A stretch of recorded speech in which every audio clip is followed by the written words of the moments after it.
Welcome to the One Year Bible, February 23.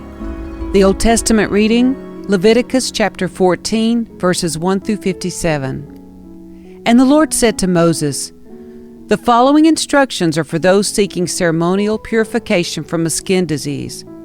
Those who have been healed must be brought to the priest, who will examine them at a place outside the camp. If the priest finds that someone has been healed of a serious skin disease, he will perform a purification ceremony using 2 live birds that are ceremonially clean, a stick of cedar, some scarlet yarn, and a hyssop branch. The priest will order that 1 bird be slaughtered over a clay pot filled with fresh water. He will take the live bird, the cedar stick, the scarlet yarn, and the hyssop branch, and dip them into the blood of the bird that was slaughtered over the fresh water. The priest will then sprinkle the blood of the dead bird 7 times on the person being purified of the skin disease. When the priest has purified the person, he will release the live bird in the open field to fly away. The persons being purified must then wash their clothes, shave off all their hair, and bathe themselves in water. Then they will be ceremonially clean and may return to the camp. However, they must remain outside their tents for 7 days. On the 7th day they must again shave all their hair from their heads, including the hair of the beard and eyebrows. They must also wash their clothes and bathe themselves in water. Then they will be ceremonially clean.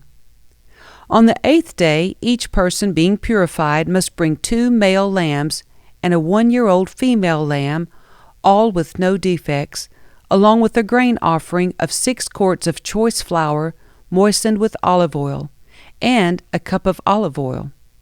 Then the officiating priest will present that person for purification, along with the offerings, before the Lord at the entrance of the tabernacle. The priest will take 1 of the male lambs and the olive oil and present them as a guilt offering, lifting them up as a special offering before the Lord. He will then slaughter the male lamb in the sacred area where sin offerings and burnt offerings are slaughtered. As with the sin offering, the guilt offering belongs to the priest. It is a most holy offering. The priest will then take some of the blood of the guilt offering and apply it to the lobe of the right ear, the thumb of the right hand, and the big toe of the right foot of the person being purified. Then the priest will pour some of the olive oil into the palm of his own left hand. He will dip his right finger into the oil in his palm and sprinkle some of it with his finger 7 times before the Lord. The priest will then apply some of the oil in his palm over the blood from the guilt offering that is on the lobe of the right ear, the thumb of the right hand, and the big toe of the right foot of the person being purified. The priest will apply the oil remaining in his hand to the head of the person being purified. Through this process, the priest will purify the person before the Lord. Then the priest must present the sin offering to purify the person who was cured of the skin disease. After that, the priest will slaughter the burnt offering and offer it on the altar along with the grain offering. Through this process, the priest will purify the person who was healed, and the person will be ceremonially clean. But anyone who is too poor and cannot afford these offerings may bring 1 male lamb for a guilt offering to be lifted up as a special offering for purification. The person must also bring 2 quarts of choice flour moistened with olive oil for the grain offering and a cup of olive oil. The offering must also include 2 turtle doves or 2 young pigeons, whichever the person can afford. 1 of the pair must be used for the sin offering, and the other for a burnt offering. On the 8th day of the purification ceremony, the person being purified must bring the offerings to the priest in the Lord's presence at the entrance of the tabernacle. The priest will take the lamb for the guilt offering, along with the olive oil, and lift them up as a special offering to the Lord. Then the priest will slaughter the lamb for the guilt offering. He will take some of its blood and apply it to the lobe of the right ear, the thumb of the right hand, and the big toe of the right foot of the person being purified. The priest will also pour some of the olive oil into the palm of his own left hand. he will dip his right finger into the oil in his palm and sprinkle some of it 7 times before the Lord. The priest will then apply some of the oil in his palm over the blood from the guilt offering that is on the lobe of the right ear, the thumb of the right hand, and the big toe of the right foot of the person being purified. The priest will apply the oil remaining in his hand to the head of the person being purified. Through this process, the priest will purify the person before the Lord.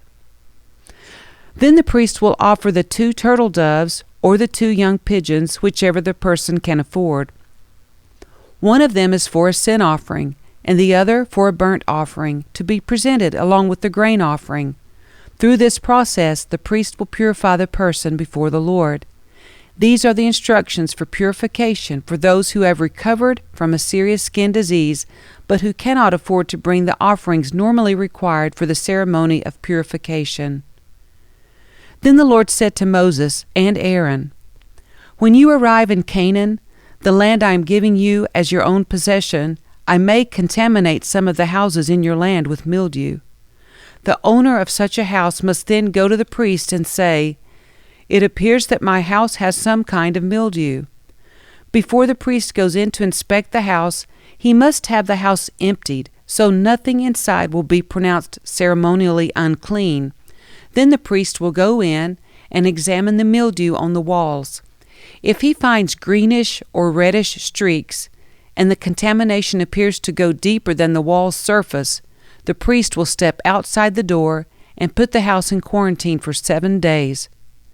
On the 7th day, the priest must return for another inspection. If he finds that the mildew on the walls of the house has spread, the priest must order that the stones from those areas be removed. The contaminated material will then be taken outside the town to an area designated as ceremonially unclean. Next, the inside walls of the entire house must be scraped thoroughly, and the scrapings dumped in the unclean place outside the town. Other stones will be brought in to replace the ones that were removed, and the walls will then be replastered. But if the mildew reappears after all the stones have been replaced and the house has been scraped and replastered, the priest must return and inspect the house again.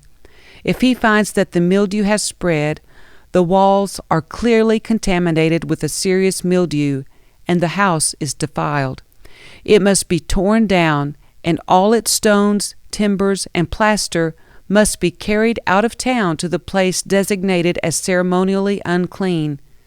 Those who enter the house during the period of quarantine will be ceremonially unclean until evening, and all who sleep or eat in the house must wash their clothing. But if the priest returns for his inspection and finds that the mildew has not reappeared in the house after the fresh plastering, he will pronounce it clean, because the mildew is clearly gone. To purify the house, the priest must take 2 birds, a stick of cedar, some scarlet yarn, and a hyssop branch. He will slaughter one of the birds over a clay pot filled with fresh water. He will take the cedar stick, the hyssop branch, and the scarlet yarn, and the live bird, and dip them into the blood of the slaughtered bird and into the fresh water. Then he will sprinkle the house 7 times. When the priest has purified the house in exactly this way, he will release the live bird in the open fields outside the town. Through this process, the priest will purify the house, and it will be ceremonially clean. These are the instructions for dealing with serious skin diseases, including scabby sores and mildew, whether on clothing or in a house, and a swelling on the skin, a rash, or discolored skin. This procedure will determine whether a person or object is ceremonially clean or unclean. These are the instructions regarding skin diseases and mildew.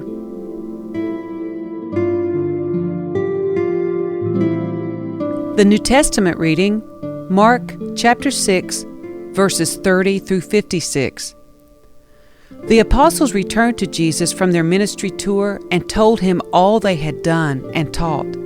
Then Jesus said, "Let's go off by ourselves to a quiet place and rest a while." He said this because there were so many people coming and going that Jesus and his apostles didn't even have time to eat. So they left by boat for a quiet place where they could be alone. But many people recognized them and saw them leaving, and the people from many towns ran ahead along the shore and got there ahead of them. Jesus saw the huge crowd as he stepped from the boat, and he had compassion on them, because they were like sheep without a shepherd. So he began teaching them many things. Late in the afternoon, his disciples came to him and said, "This is a remote place, and it's already getting late. Send the crowds away so they can go to the nearby farms and villages and buy something to eat." But Jesus said, "You feed them." "With what?" they asked. "We'd have to work for months to earn enough money to buy food for all these people." "How much bread do you have?" he asked. "Go and find out." They came back and reported, "We have 5 loaves of bread and 2 fish." Then Jesus told the disciples to have the people sit down in groups on the green grass. So they sat down in groups of 50 or 100. Jesus took the 5 loaves and 2 fish, looked up toward heaven, and blessed them. Then, breaking the loaves into pieces, he kept giving the bread to the disciples so they could distribute it to the people.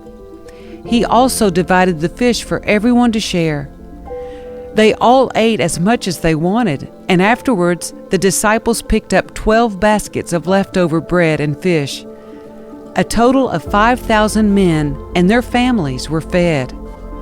Immediately after this, Jesus insisted that his disciples get back into the boat and head across the lake to Bethsaida while he sent the people home. After telling everyone goodbye, he went up into the hills by himself to pray. Late that night, the disciples were in their boat in the middle of the lake, and Jesus was alone on land. He saw that they were in serious trouble, rowing hard and struggling against the wind and waves. About 3 o'clock in the morning, Jesus came toward them walking on the water. He intended to go past them, but when they saw him walking on the water, they cried out in terror, thinking he was a ghost. They were all terrified when they saw him. But Jesus spoke to them at once. "Don't be afraid," he said. "Take courage, I am here." Then he climbed into the boat, and the wind stopped. They were totally amazed, for they still didn't understand the significance of the miracle of the loaves. Their hearts were too hard to take it in. After they had crossed the lake, they landed at Gennesaret. They brought the boat to shore and climbed out. The people recognized Jesus at once, and they ran throughout the whole area, carrying sick people on mats to wherever they heard he was. Wherever he went, in villages, cities, or the countryside, they brought the sick out to the marketplaces. They begged him to let the sick touch at least the fringe of his robe, and all who touched him were healed.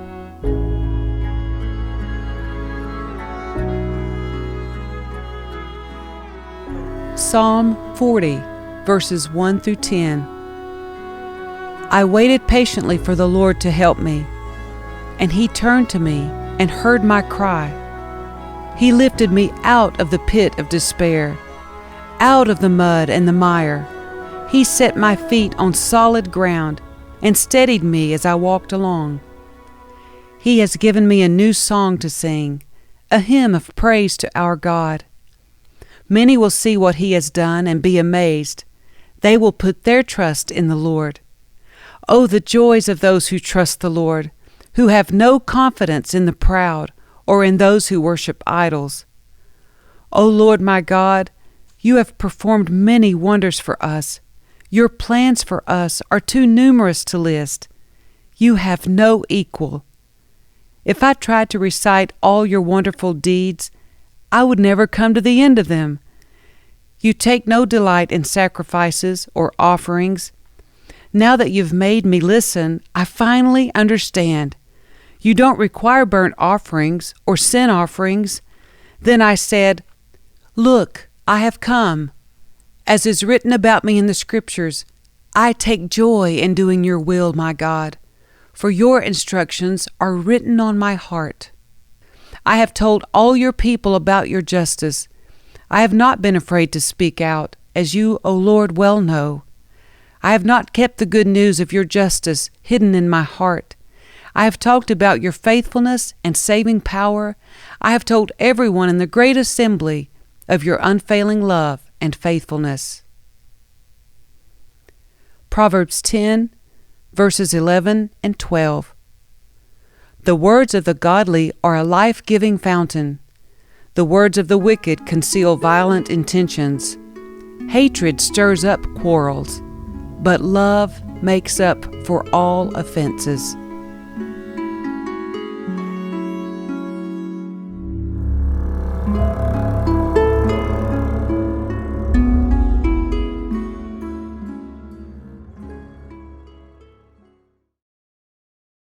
In silence, not even speaking of good things, the turmoil within me grew worse. The more I thought about it, the hotter I got, igniting a fire of words. Lord, remind me how brief my time on earth will be. Remind me that my days are numbered, how fleeting my life is. You have made my life no longer than the width of my hand. My entire lifetime is just a moment to you. At best, each of us is but a breath. We are merely moving shadows, and all our busy rushing ends in nothing. We heap up wealth, not knowing who will spend it. And so, Lord, where do I put my hope? My only hope is in you. Rescue me from my rebellion. Do not let fools mock me. I am silent before you. I won't say a word, for my punishment is from you. But please stop striking me. I am exhausted by the blows from your hand. When you discipline us for our sins, you consume like a moth what is precious to us. Each of us is but a breath. Hear my prayer, O Lord. Listen to my cries for help. Don't ignore my tears, for I am your guest, a traveler passing through, as my ancestors were before me. Leave me alone so I can smile again before I am gone and exist no more. Proverbs 10, verse 10. People who wink at wrong cause trouble, but a bold reproof promotes peace.